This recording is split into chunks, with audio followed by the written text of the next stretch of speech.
Kami persilakan Pak Doni. Assalamualaikum. Waalaikumsalam warahmatullahi wabarakatuh. Silakan. Terima kasih Terima kasih. Selamat siang. Mungkin sini uni adik-adik semua yang bergabung pada sore hari ini. Diskusi yang sangat menarik pastinya udah. Jadi kalau menurut saya bahwa memang persoalan di Sumatera Barat itu kita mesti memahami core problemnya apa. Sebelum kita bicara ke depan pengembangannya akan harusnya seperti apa. Mungkin saya nggak tahu apakah dari pembicara yang hadir sore hari ini sudah seberapa sering datang ke Sumatera Barat, kemudian menyaksikan fakta-fakta dan kenyataan yang terjadi di Sumatera Barat. Karena ini tidak bisa kita pungkiri, kalau kita bicara harus pengembangan ke depan, tentu kita harus lihat fakta yang terjadi pada hari ini. Nah, menurut pendapat saya, karena saya cukup sering pulang ke Padang, ya mungkin hampir tiap bulan ke sana ke Padang, kemudian mengamati, mencermati, ikut terlibat dengan masyarakat, kita melihat bahwa persoalan yang utama itu adalah memang ada gap di dalam perception antara generasi muda dengan generasi senior yang ada di Sumatera Barat. Ini yang menyebabkan terjadinya letupan sosial yang luar biasa. Kalau kita lihat di Padang itu hari ini kan tawuran di mana-mana. Nah, kita tidak bisa menafikan ini sebagai dasar berpikir awalnya.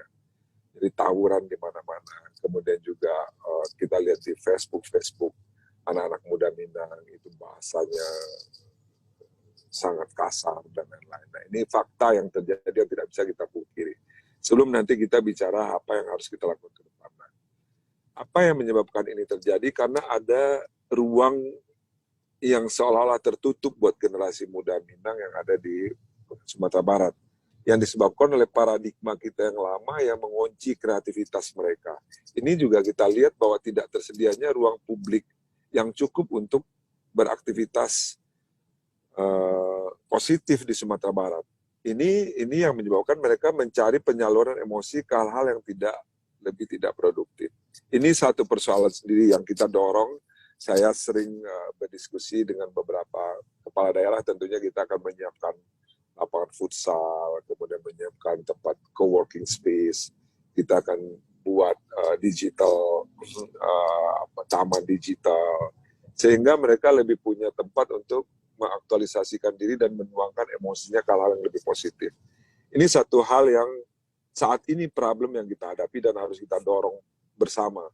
Jadi ini satu persoalan. Kemudian kalau kita bicara ke depan bagaimana sebaiknya pengembangan generasi muda ke depan, udah Fazli, kita harus tidak bisa lepas dari banyaknya opportunity baru yang muncul di era sekarang ini yang zaman dulu tidak